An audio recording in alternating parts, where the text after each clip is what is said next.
ओम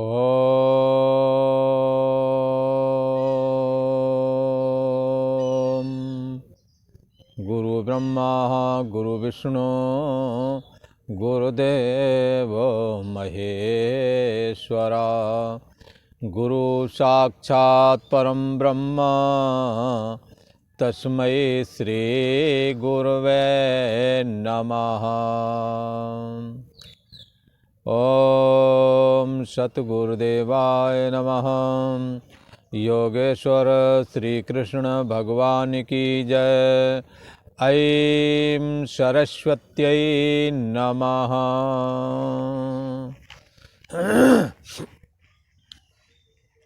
पूर्व का प्रसंग चल रहा है ध्यान योग का। ध्यान योग के विषय में कहते हैं कि यच्चित्तात्मा पुरुष, अर्थात जिसने शरीर मन और इंद्रियों पर कंट्रोल किया है, अर्थात समदम को प्राप्त कर लिया है, तो योग के अभ्यास से उसका चित्त निरुद्ध हो जाता है। योग का अभ्यास का मतलब परमात्मा से जुड़ने का अभ्यास। बार बार है और जानना पना के सम्मुख जब परिच्छिन्न व्यक्तित्व पना रूप जीव भाव को लाते हैं तो अपने होना पना और जानने पने को बाधित नहीं होने देते, अर्थात है और जानने पने में ही अपने को सदा निर्विकल्प बनाए रखते हैं, कोई विकल्प नहीं उठने देते। तो उस अवस्था में जब ये ऐसा करता है, परमात्मा का बारंबार अभ्यास करता है, तो उस अवस्था में ये चित्त इसका उपरामता को प्राप्त हो जाता है। किसी ने कहा किससे उपरामता को प्राप्त हो जाता है, तो जगत के सत्यत्व बुद्धि से उपरामता को प्राप्त हो जाता है। भोग पदार्थों को ये मुझे प्राप्त हो जाएं, इनके प्रति जो रमणीकता बुद्धि है, इससे उपराम हो जाता है। जगत की सत्यत्व बुद्धि खत्म हो जाती है। इसलिए परमात्मा से जुड़ने का अभ्यास करने वाला, जिसको कहते हैं योग का अभ्यास, योग सेवया, परमात्मा से जुड़ने का अभ्यास करना ही योगाभ्यास है। तो चित्त जिस अवस्था में जब ये अभ्यास करते करते एक अवस्था आती है जिससे कि संसार का बंधन टूटने लगता है, विषयों के प्रति ये रमणीकता बुद्धि या मुझे हम मिल जाएं, ये जो लोलुपता बुद्धि है, ये खत्म हो जाती है। उस समय में, उस अवस्था में इसकी बुद्धि परमात्मा का चिंतन करते करते सूक्ष्म हो जाती है, और उस सूक्ष्म बुद्धि के द्वारा ये परमात्मा का साक्षात करता है, और फिर जगत से संतुष्ट नहीं रहता बल्कि परमात्मा में संतुष्ट रहता है। परमात्मा से संतुष्ट रहता है, परमात्मा में संतुष्ट रहता है, और परमात्मा ही होकर के रहता है। वो जीवन मुक्त अवस्था को प्राप्त कर लेता है, ऐसा कहा।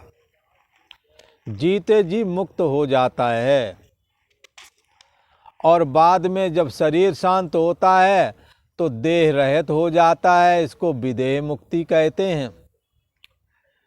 जीवन के रहते जो मुक्ति होती है उसे जीवन मुक्त कहते हैं।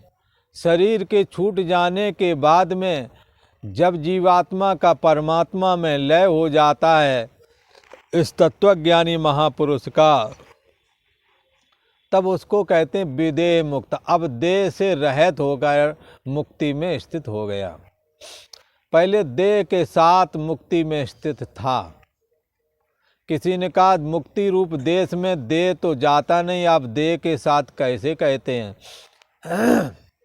यहाँ देह के साथ कहने का मतलब देह को बाधित कर दिया, देह के मिथ्यात्व का निश्चय कर लिया और फिर इसके बाद में बाधित अनुवृत्ति के द्वारा देह मैं नहीं हूँ ऐसा धारण कर लिया है। यद्यपि उसकी नज़र में देह नहीं है, तथापि जो और लोग हैं उन्हें देह दिखता है उसका, पर उसकी नज़र में मैं देह नहीं हूँ ऐसा भाव आ गया है। इसलिए यहाँ कहा कि ये परमात्मा का साक्षात्कार करता है और फिर उसी में स्थित रहता है, ऐसा कहा। इंद्रियों से जो अतीत आनंद है, जो सत्ता है, जो चैतन्य तत्व है, इंद्रियों से अतीत ये चैतन्य सत्ता है, ये अंतर्यामी भगवान श्री कृष्ण का रूप, ये आपका हमारा समस्त जीव चराचर का एक ही है। इससे जैसे जैसे जिसकी भी बुद्धि फुरती है उसको मैं हूँ करके लगता है। इसलिए इंद्रियों से अतीत केवल शुद्ध हुई सूक्ष्म बुद्धि के द्वारा ये प्राप्त होता है। किसी ने कहा ये सूक्ष्म बुद्धि क्या है?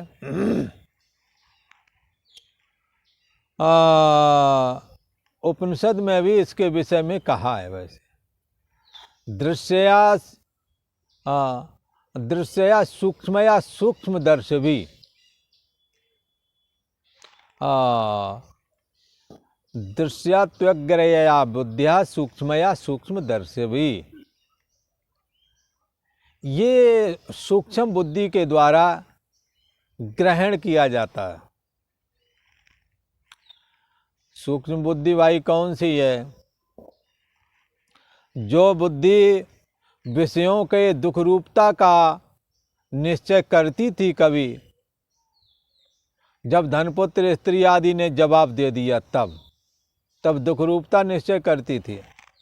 पर वेदांत का जब विचार किया और वेदांत में ये श्रवण करने को मिला कि जिस जगत को आप सत्य करके चलते हैं ये है ही नहीं, ये तो केवल तुम्हारे मन के खड़े होने पर दिखता है। मन यदि लीन हो जाता है सुषुप्ति में तो जगत और देह दोनों ही दिखना बंद हो जाते हैं। इसलिए बंधुओं, उपनिषद ने, वेदांत भाग ने ये बात बताई, जिस जगत को तुम सत्य करके जानते हो ये असत है, दिखता जरूर है पर इसकी सत्ता विद्यमान नहीं है। जब स्वप्न आएगा ये देह और जगत गायब हो जाएगा, और जब सुषुप्ति आएगी तो सपने के भी देह और जगत गायब हो जाएंगे। जब मन लीन होता है तो ना स्थूल जगत दिखता है ना ही सूक्ष्म जगत दिखता है। सत्य तो उसे कहते हैं, सत्य कहिए जो विनिश्चय नहीं, सत्य का कभी विनाश नहीं होता। पर जिस जागृत अवस्था में रहकर आप देह और जगत को सत्य करके जान रहे थे, वो देह और जगत स्वप्ने में खो गया, और स्वप्नकालीन जो देह और जगत आपको सत्य लग रहा था, वो स्वप्नकालीन देह और जगत भी सुषुप्ति में असत हो गया, दिखना बंद हो गया। और सुषुप्ति में जो कहते थे मैं सुख से सोया और कुछ भी न जाना, जो ये बोल रहे थे, सुबह जब जागे तब ये बात भी खत्म हो गई, कुछ भी ना जानना पना भी खत्म हो गया। इसलिए ये जाना जाता है तीनों अवस्थाएं मायक हैं। माया ने शरीर रूप यंत्र में ये परम ब्रह्म परमात्मा का जो आभास है अथवा प्रतिबिंब है जीवात्मा, जिसको आप मन कहते हैं, इस मन को देह रूपी पिंजड़े में बंद कर दिया है। ये माया का यंत्र है। जब मन स्थूलता की ओर देखता है तो जागृत जगत दिखता है, जब मन सूक्ष्मता की ओर देखता है तो सपने का जगत दिखता है, और जब मन स्वयं अपने में अपनी कारणावस्था में चला जाता है तो सुषुप्ति दिखती है। इसलिए तीनों अवस्थाएं कल्पना है। ऐसा कहा। मन के खड़े होने पर दिखते हैं। हाँ, ये किसके द्वारा विचार है? सूक्ष्म बुद्धि के द्वारा। ये बात सूक्ष्म बुद्धि के द्वारा ही आप जान सकते हैं। ये सूक्ष्म बुद्धि कैसी है बंधुओं? इस बुद्धि के द्वारा ये परिच्छिन्न व्यक्तित्वपना रूप बुद्धि अपना भी अभाव निश्चय करती है। देह और जगत का मिथ्यात्व तो निश्चय करती ही है, स्वयं अपना भी मिथ्यात्व निश्चय करके जो अपना आश्रय और प्रकाशक है उसको अपने मैं मानती है। यही वजह है कि ये बुद्धि शुद्ध है। जो इस तरह से नहीं विचारते जो बुद्धि, वो बुद्धि शुद्ध कहने योग्य नहीं है। इंद्रियों से अतीत जो सूक्ष्म बुद्धि है, शुद्ध बुद्धि भी जिसको बोलते हैं, हाँ, ये अनंत आनंद जो बुद्धि देश का साक्षी है, ये तो उसी के द्वारा ग्राह्य है। दृश्यात्वग्रया विद्या सूक्ष्मया सूक्ष्म दर्शवी। ये कुशाग्र बुद्धि चाहिए, सूक्ष्म बुद्धि चाहिए, तीक्ष्ण बुद्धि चाहिए, पर श्रद्धा युक्त चाहिए, कुतर्क युक्त नहीं चाहिए। शास्त्र और गुरु के प्रति श्रद्धा भाव रखने वाली बुद्धि चाहिए। ऐसा कहा। इंद्रियों से अतीत जो अनंत आनंद है वो तो सूक्ष्म बुद्धि के द्वारा ही ग्रहण किया जा सकता है। और जिस अवस्था को ये प्राप्त होता है, ये सूक्ष्म बुद्धि वाली अवस्था, उस अवस्था में से परमात्मा का साक्षात्कार होता है, क्योंकि वो अपनी सूक्ष्म बुद्धि के द्वारा परिच्छिन्न व्यक्तित्वपना रूप व्यक्ति विशेषपना बाधित कर देता है। बुद्धि अपना अभाव निश्चय करती है। इसलिए उस अवस्था में जब ये परमात्म तत्व से अभेद निश्चय करता है, अभेद देखता है, तो फिर बंधुओं उससे हटना नहीं चाहता। जैसे एक बार माता ने बता दिया कि बेटा ये तुम्हारे पिता हैं, तो फिर कब भूले हो? जिंदगी भर याद रहा, कभी भूले नहीं। ऐसे ही बंधुओं, जब ये साधक सूक्ष्म बुद्धि के द्वारा अपने परिच्छिन्न व्यक्तित्वपना को बाधित करके और बुद्धि अपना अभाव निश्चय करके अपने अस्तित्व को नकार करके और परमात्मा के अस्तित्व को स्वीकार करती है, तो उस समय ये परमात्मा से अभेद हो जाता है। फिर उस अभेदपना से वो अलग होना नहीं चाहता, और हो भी जाए तो चाहे जो कुछ भी करे, रहता अभेद ही है। इसी को कबीरदास जी ने कहा है, क्योंकि उन्होंने अभेद का निश्चय किया था।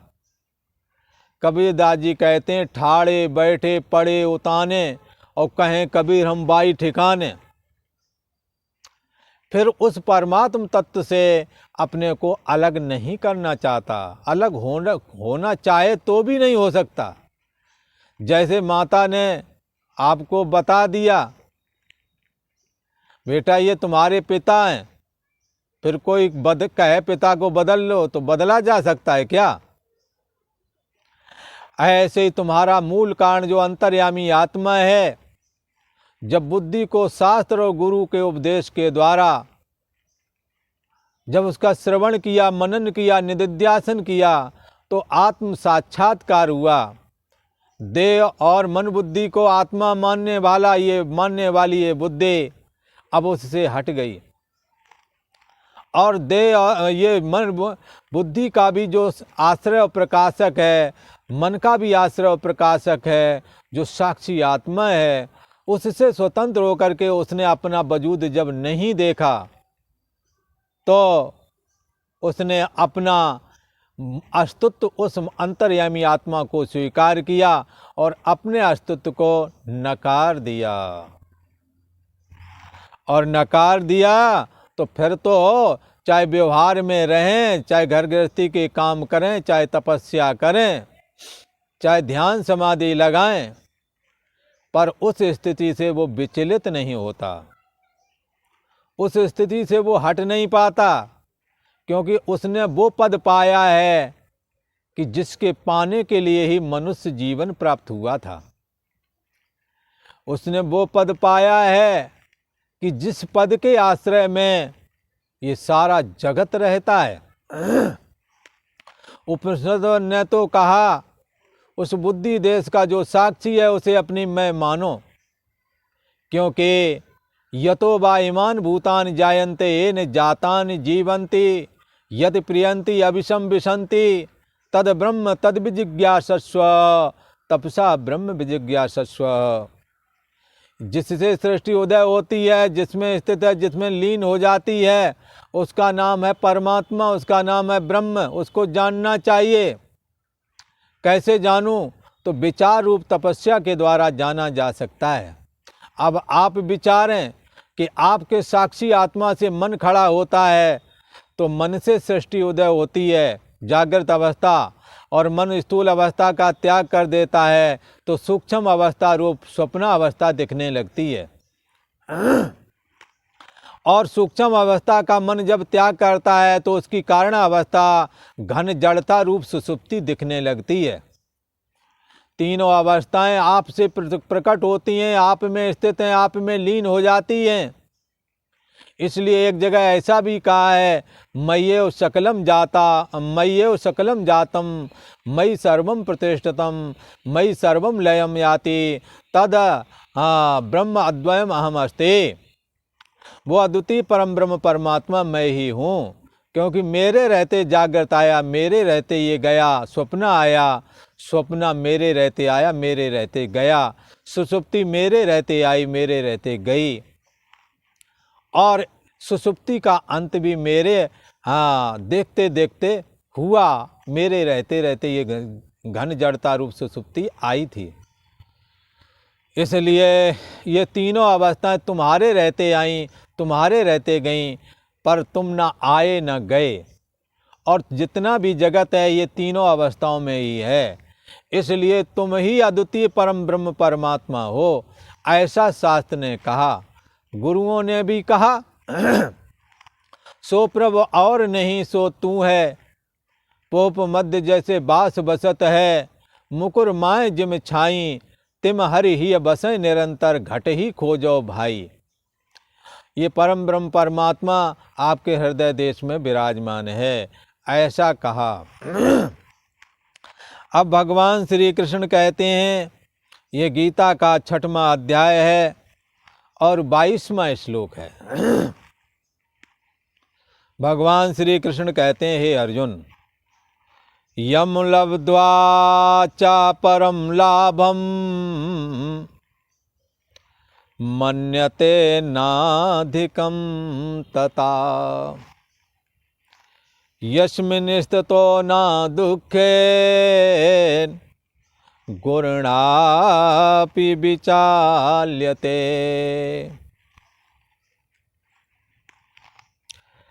भगवान श्री कृष्ण कहते हैं, हे अर्जुन, यम लाभम लब्ध्वा, परमात्मा की प्राप्ति रूप लाभ को प्राप्त हुआ ये साधक, परमात्मा के प्राप्ति से बढ़कर और कोई दूसरा लाभ नहीं है। इस संसार में मनुष्य जीवन धारण करके परमात्मा को प्राप्त कर लेना ही सबसे बड़ा लाभ है। संत समागम सम न लाभ कछु आन, पर ये परमात्मा की प्राप्ति संत समागम से होती है, संतों की कृपा से होती है, गुरुओं की कृपा से होती है, शास्त्र की कृपा से होती है। और आप विचार करो, श्रवण मनन निध्यासन करो तो आपकी कृपा से प्राप्त होती है। आपकी जब कृपा स्वयं की हो जाती है ना, तो इस पर साधना के मार्ग में साधक आगे बढ़ जाता है। जिस परमात्मा को प्राप्ति रूप लाभ प्राप्त होकर उससे अधिक दूसरा कुछ भी नहीं है, ऐसा साधक मानता है। जिस लाभ को प्राप्त होकर के तथा अधिकम अपरम न मन्यते, उससे अधिक दूसरा कोई लाभ नहीं मानता, क्योंकि उस परमात्मा के जानने मात्र से ये साधक, ये जीव धन धन हो जाता है, कृत कृत हो जाता है।